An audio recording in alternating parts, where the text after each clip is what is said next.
Hey, happy Friday to you, and welcome back to the Friday Funnies. You know, this has been a big news week.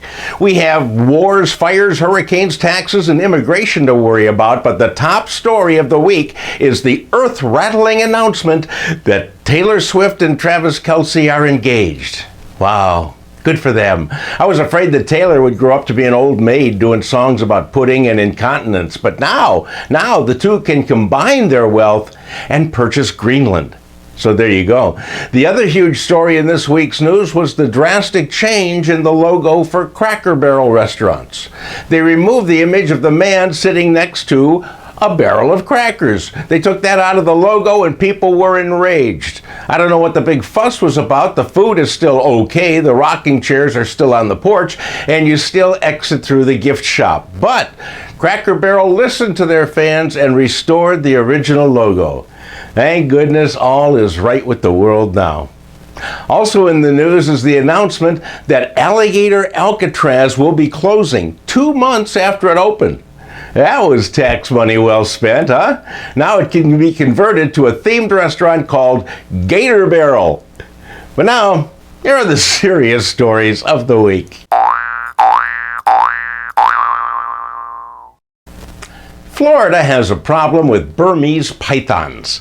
They're an invasive species and they have devoured about 95% of the small mammals in the Everglades. They also ate thousands of birds.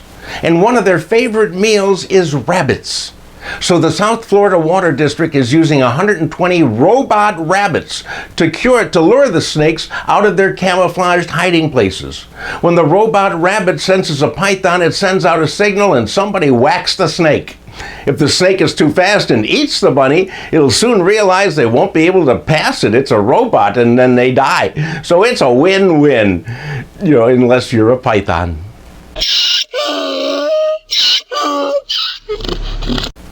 Lori Cheek is a woman who hates water because she finds it flat and uninspiring.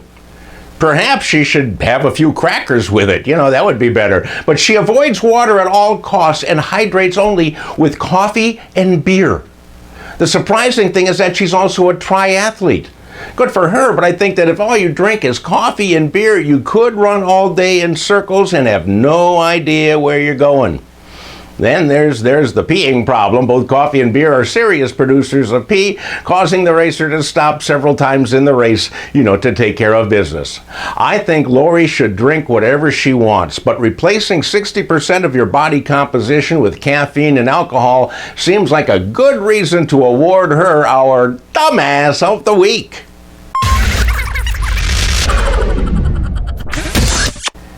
Well, it's not really a war, but Bunal, Spain just celebrated 80 years of Tomatina, a celebration where up to 22,000 participants throw 120 tons of overripe tomatoes at each other.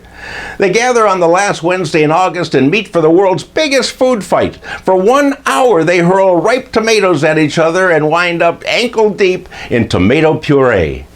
This is the way all wars should be fought. That's what I think. That's all the news I have on this event right now, but I'm going to read some more so I can catch up.